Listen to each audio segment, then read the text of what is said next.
Is Pat Fitzgerald the next coach at Penn State? We dive in. You are listening to the Mark Lesko Podcast, a podcast by diehard fans for fans. Mark covers all things Penn State football and the Pittsburgh Steelers, as well as anything related to the sports and fitness world. Tune in weekly to listen to a couple of dedicated fans talk about these topics without filters. Thank you for listening to the Mark Lesko Podcast.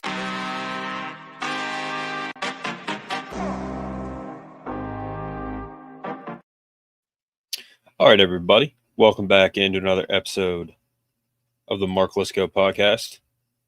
Just me tonight talking about something that I heard, and that is Pat Fitzgerald potentially being the next coach at Penn State. Interesting stuff. I mean, there's a few things that I like about this, and there's also a few things that I don't like. But just going over his resume, as a head coach, well, he played at Northwestern, and for example, his senior year, they went 10-1 and went to the Rose Bowl, lost to USC and Keyshawn Johnson. Keyshawn Johnson went on to be the first overall pick in the NFL draft that year. But he was a key piece, helped lead his team to a 10-1 season. That year, went to the Rose Bowl. They lost 41-32 to USC. But first of all, his playing career was really good. He's one of the best players to ever come out of Northwestern. That ended in 1996. And then he was signed by the Cowboys in free agency, undrafted, and he was cut after 2 preseason games. Then he started as a GA at Maryland, GA at Colorado. And let me think. No, that was after Salam at Colorado. Idaho, Northwestern, and then the head coach from 2006 to 2022. So he coached against Joe. He coached against Bill O'Brien. He coached against Franklin. He was there a very long time. He was vindicated in his lawsuit. He was fired for hazing incident that I don't know why he was fired for that, but he was fired and he won the lawsuit and he was vindicated of the situation. So first of all, I think it's kind of funny that he was fired like that, and then now he's being considered as a head coach at a school like Penn State. I mean, it's like, why did they let him go? I mean, they beat us this year, so, they're not doing too bad, but I don't know. I just think that was a situation where they maybe should have investigated it a little further before they let him go, but maybe they wanted to let him go, and that was an excuse. I don't know, but then in 23 to now, from 23 to now, he's been a volunteer assistant, so I think that means he's not even making money from coaching right now or assisting at Loyola Academy in Illinois. But he's an Illinois guy. He's 50 years old, so he's not young, but he's not old either. But, 110 and 101 as a head coach at Northwestern. All right, so a few things about this that I like.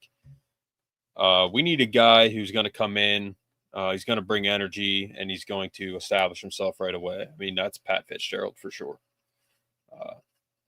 What he did at Northwestern was great, not only as a player, but as a coach. So he can come in and really set the tone right away. I think the fans will like him. He's going to have support, I think. He's going to embrace NIL. He's going to embrace the portal, which that has to be a huge consideration for these guys. That's the day and age of college football. Urban Meyer literally would have been the head coach here, but he didn't want to do NIL. And regardless of what you Ohio State fans say, that is true. You guys know nothing. So you can keep commenting on my stuff, but it's only helping me out. So keep doing it. I'll take advantage of your lack of ball knowledge. So he comes in, and I think he does everything that we want him to do. You ask yourself the question, can he recruit? Well, look at what he did at Northwestern, and it's Northwestern. So I believe, yes, he can recruit. I think he'll recruit well, and I think he'll recruit a lot of great players at a school like Penn State. And he's coaching not only with way more money, way more resources, way bigger of a program, blue blood program, but he's going to have just all the support, I think all the players that he would need. And, he's a football guy. I mean, at the end of the day, Franklin was not a football guy at all whatsoever. Pat Fitzgerald, I think, has more football guy in one hand than Franklin has in his whole body in 12 years of coaching at Penn State. So I think he could come here and establish himself. He comes in with a good resume. He comes in with, again, ball knowledge. He is a football guy. I mean, he's not an offensive guy like I would want, but his knowledge of the game would really be in his favor. And I just think that no matter what, that would pay off in the long run. He's established he could be here a long time. And I mean, I don't know. I can understand why a lot of people wouldn't like this.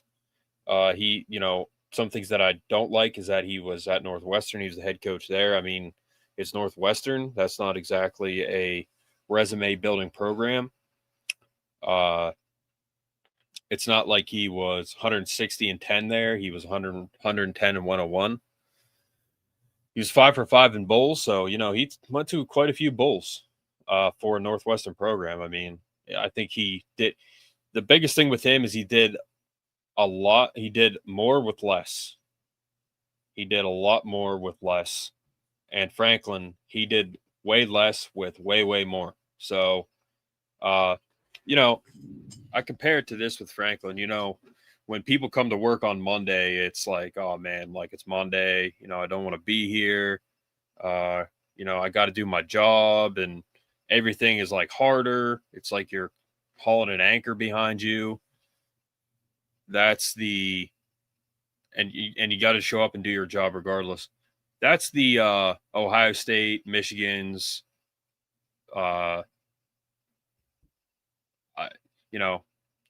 that's the bowl games where you're slightly not favored. Those were the Mondays for Franklin. He just didn't do it. He just didn't show up. Totally collapsed every Monday that he had. And then on Fridays, everybody comes in, higher energy. It's exciting. You get to sleep in tomorrow. It's going to be the weekend. What's up, Penn State fanatic?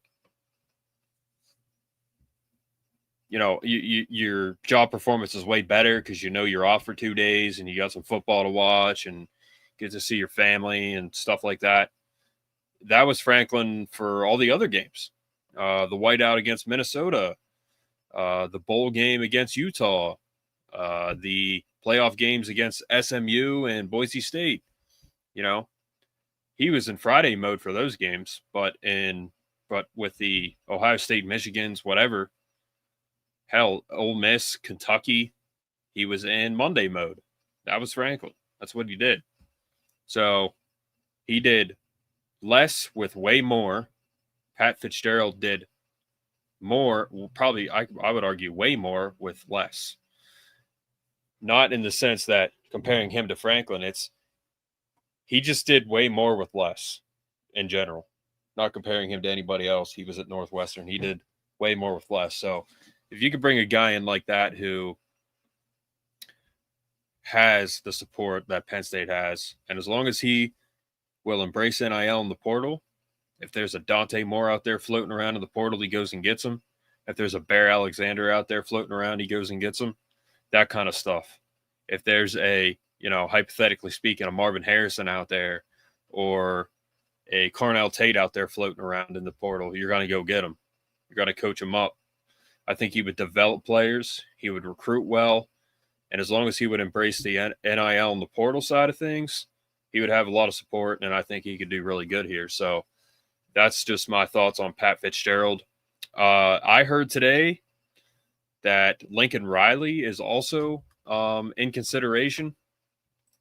As crazy as that sounds, I that's I heard that too. I heard that Lincoln Riley is a name that's being thrown around.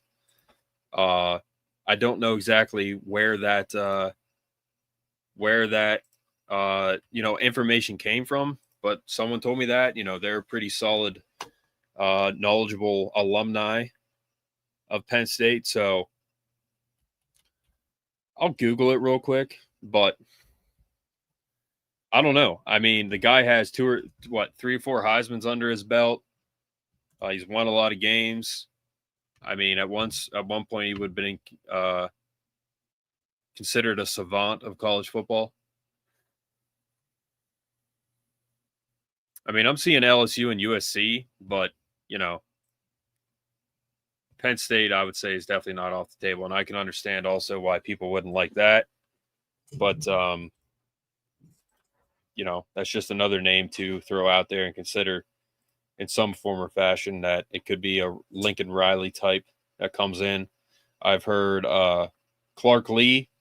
There's things that Vanderbilt that he does not like. And, he's definitely interested. Drinkowitz is definitely interested. Brett Key is another guy who, I mean, he is totally transformed that Georgia Tech program. And they're not just a triple option anymore. They actually throw the ball, which is a miracle. So lots of good candidates, lots of good guys that are potentials here. But Fitzgerald is a guy that I'm hearing some smoke on. And again, like at first when I heard that, I didn't like it. But, I also said Matt Rule would be the next head coach at Penn State. I mean, if he didn't lose his last 2 games, he would still absolutely be in the hunt. But he did. He blew it. I mean, he totally collapsed. They said, "Hey, Matt Rule, what do you think about the Penn State opening?" His reply was, "Well, I'm going to lose my next 2 games and then get an extension for $15 million." So that's how that went. So, yeah, Matt Rule is not the guy anymore. Pat Fitzgerald, again, like when I first heard that name, I said no. Same with Manny Diaz. When I first heard that name, I said no. But at the end of the day, football guy, did well at a Northwestern, was a good player, and he's looking for a job. So I think that ultimately with everything combined, and, that's why I kind of liked Matt Rule, because if he came in, he would have all the support in the world, especially being that he's a state college, Penn State guy. Same thing with Pat Fitzgerald. I think he would be a better football guy, football coach if he came in. All the support, all the resources, new stadium, and if he would, as long as he would embrace modern college football, NIL, and the portal, then I think it would be a good addition for him. Not for him, and it would be a good addition for us. And long term, I think it would probably work out pretty well. But I don't know. I mean, we got Manny Diaz, Brent Key, Clark Lee, Mike Elko, Brian Hartline, Bob Chesney, Coach Drink, Hartline, Jeff Brom, Lincoln Riley, Fitzgerald. I mean, tons and tons of names out there floating around. And, at the end of the day, you and I, we have no control over it. So there's nothing we can do. And there's no reason to get mad at anybody for throwing a name out there. There's no reason to get mad at me. Ohio State fans, they get mad at me all the time. But, again, I cook them. You guys can rest well knowing that I cook every Ohio State fan that comments on my podcast, because they're bandwagons and they know nothing. Notre Dame fans, I mean, again, like, you just got to kind of feel bad for them. They say the most outlandish things of all time every time they comment. But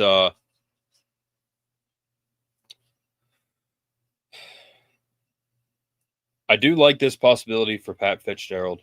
That's just my opinion. I mean, why not, guys? I mean, they should be open to just about anybody right now, honestly. And then,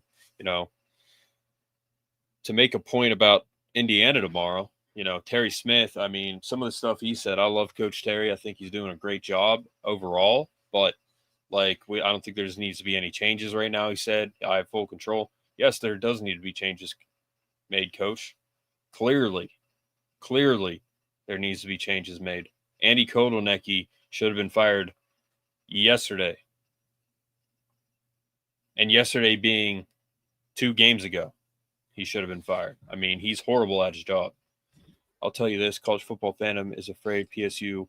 Exactly, yeah. I mean, that's why good old Kirky Herbstreit, he's like, oh man, like I feel bad for Franklin, I'm sorry he was fired. No, you don't, Kirk. You're full of crap. I know you're full of crap.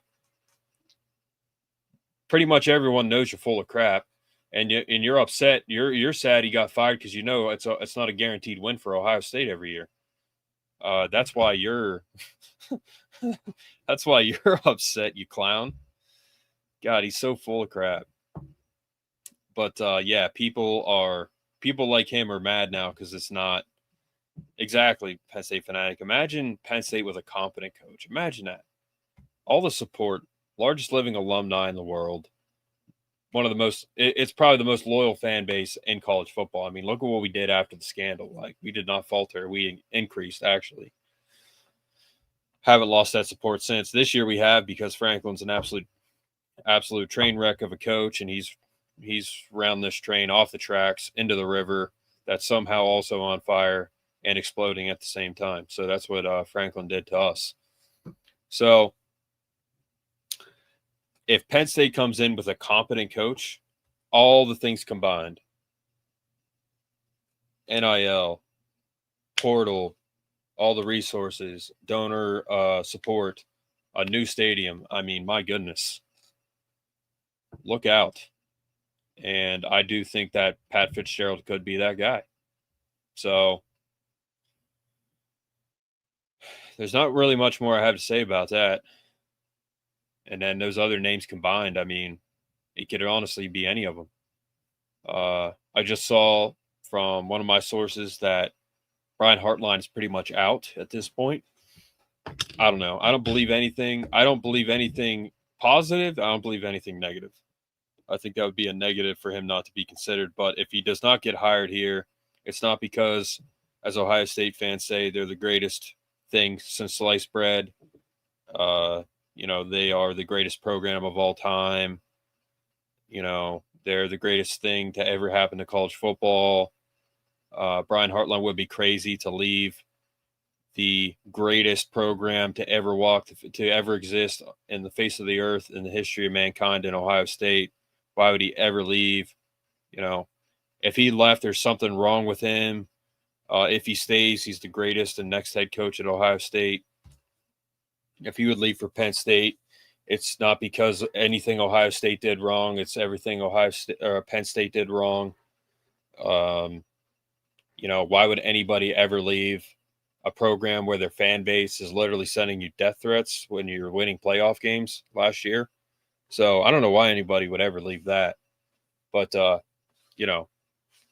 Ohio, according to the bandwagon, no ball knowledge Ohio State fans, he's not leaving. Why would he ever leave for Penn State? I mean, if you actually think that, like, you are literally brain dead. So, but we'll see if it actually works out, if he actually comes here. If he doesn't come here, ultimately, it's not because it's not because he turned us down. It's going to be because we turned him down. So, ultimately, he'd be crazy not to come here. He'd be crazy to turn us down. Any coach right now that has somewhat interest in Penn State, they're not coming here because we turned them down. You Ohio State fans that have no ball knowledge, it's not because you guys didn't want them or this or that. You guys aren't that great. And you're not going to be at the top forever. So it couldn't happen to a better fan base once everything collapses. I don't think Fitzgerald recruiting and what he wants to do on offense is a game changer. I don't know, man. We'll see. I mean,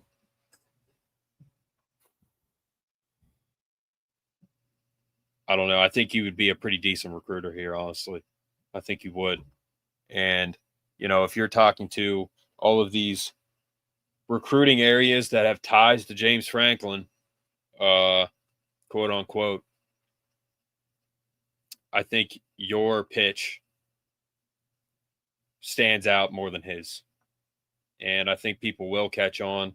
I think people have already caught on that he's full of it.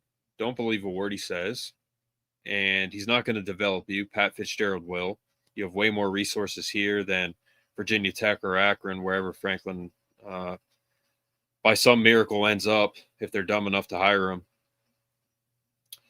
If he, the pitch for Pat Fitzgerald for a recruit in general, let alone for one that is maybe considering James Franklin, is you're going to have all the support, all the resources here, a new stadium.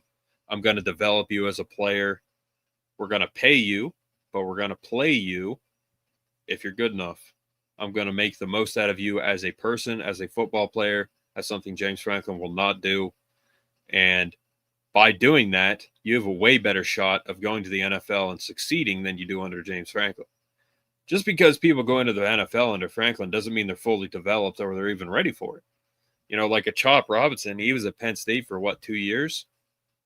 I mean, that kid probably could have been way better in the NFL right now, as good as he is, if he wasn't under a guy like Franklin. If he's under a football guy like Saban or Urban Meyer, or a guy like Fitzgerald who does develop guys. So, no to Fitzgerald, he was just average coach. Franklin, better coach than Fitzgerald. Man. You're really going to have to explain yourself on that one there, Brian Walter. He was an average coach. Yes, he was, because he was at Northwestern. I mean, is there anything other than average at Northwestern? I mean, average is like elite at Northwestern. So he was at Northwestern. Look at Franklin. He was average at Penn State. Like, how is Franklin even remotely better than Fitzgerald? I think there's high school coaches better than Franklin. So I don't know what you're talking about, but I think that's an absolutely atrocious statement. No offense. Don't take it personal. But I just think that is totally misguided. I mean, you got to compare where he was, where Franklin was, where Matt Rule was, where whoever was, where they were. Clark Lee at Vanderbilt. He's at Vanderbilt. Brett Key at GT. He's a GT. Literally, one thing all of these other coaches have in common besides James Franklin is that they weren't at Penn State. So these other guys are at smaller schools. They've built programs into something relevant, like Pat Fitzgerald did. And then you have a guy like Franklin who was at Penn State, literally couldn't get it done. I mean, ever. This year, he had everything. Absolutely everything. And he wanted an extension just for putting a roster together. So I think no matter who you hire, I don't care if you go to literally a high school. I think a high school coach who has a phenomenal record would do better than Franklin at Penn State. I've watched every game of PSU. Franklin is a top 10 coach. Yeah, in the FCS, sure. And the ACC. You talking nationally? You talking for the ACC, the FCS, high school? What top 10 are you talking about? I would like to see your top 10, Brian Walter. If Franklin is a top 10 coach, then I'm an astronaut. So, and I'm not good at math. So,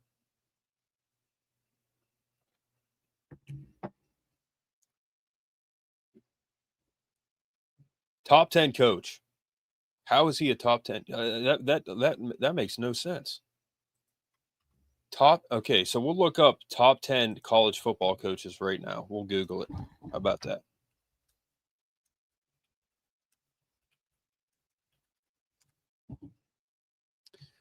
All right, ranking the best coaches in college football for 2025. No to Fitz. All right.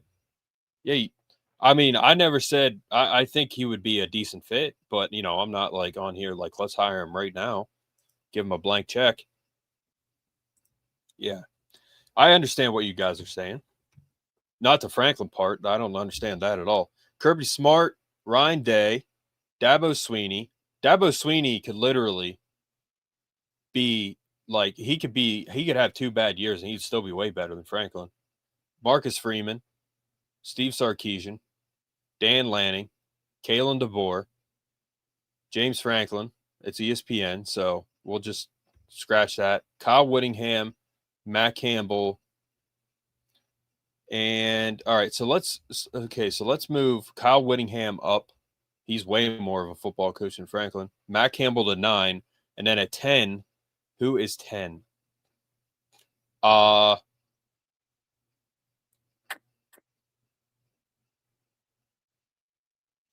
Mike Elko is at least 10.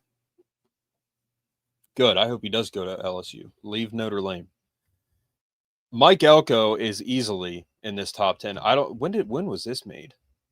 Goodness gracious, that's hard. May 16th. All right, yeah, that makes sense. James Franklin, I mean, dude, he's not even like a top 20 coach, dude. He's horrible. Look at what he did this year. He totally collapsed. No top 10 coach or top 20 coach lets their team just collapse like that. That is horrible. So Mike Elko, and this is still pretty relevant right now. I mean, Kirby Smart's a great coach. Ryan Day, Dabo Swinney still. I mean, he's a good coach. He's having a bad year, but he's still a good coach. He has 2 natties. Marcus Freeman, good coach. Sarkisian, still a good coach. I mean, look at what he's doing at Texas right now. They're a 2-loss team. Dan Lanning, I still stand by it. Kalen DeBoer, still stand by it. Kyle Whittingham, still stand by it. Matt Campbell, still. He's more of a football coach than James Franklin. Mike Elko, I mean, I don't know. Is there like an updated?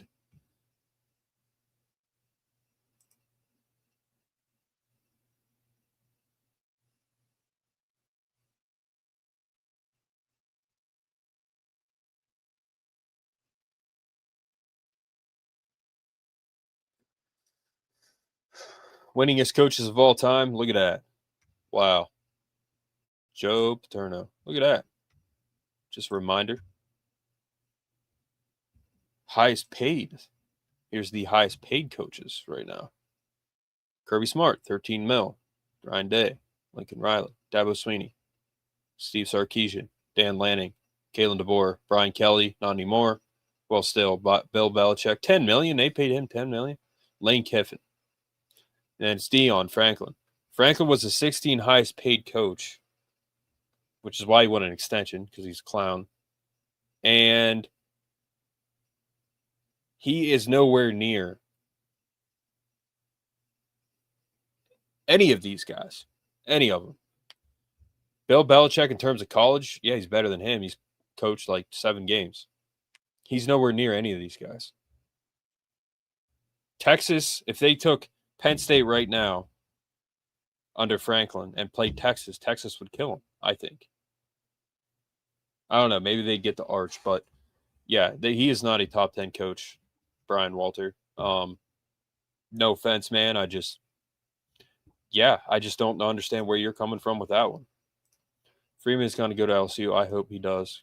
The coaches list is putrid in terms of most likely. Yeah, it is, man. It is. But it's a premier job, man. Like I think it's kind of putrid because there's so many different options right now. So it is a premier job. It's a blue blood program, and there's so many great positive intangibles about this job. A new stadium, all the support. I mean, my goodness. You have one of the richest people in the world in Pagola who wants to put his hat in the ring. I mean, it's kind of a crazy concept, you know? So, I don't know. You guys put your thoughts below. I didn't plan on being here too long, but you guys put your thoughts below. I'm going to have another member video up tonight for you members, and then we will see you guys at least tomorrow for the post-game. Unforeseen was a level of high-level competition with the other programs. Yeah, exactly. Yeah, that's a great point, Burnout. Like, there's so many jobs open right now. Auburn, LSU, Oklahoma State. Like, Who would have ever thought that all this would happen? This is like crazier than the 07 season, kind of. LSU, Auburn, Oklahoma State, Florida. Between LSU, Florida, Penn State, those are 3 insanely attractive jobs. Like, that's crazy that they're all open right now mid-season. That is insane. So, all right, guys. Thanks for commenting. Like, share, subscribe. Support us if you want to. Thank you guys for the comments. We will be on here for post-game tomorrow. Tune in. And don't discount the jobs that will be open when those coaches leave for these jobs. Yeah. Yep. Good point. All right, guys. Thanks for tuning in. Thank you for the comments. Greatly appreciate it. Thank you for the support. Have a great night.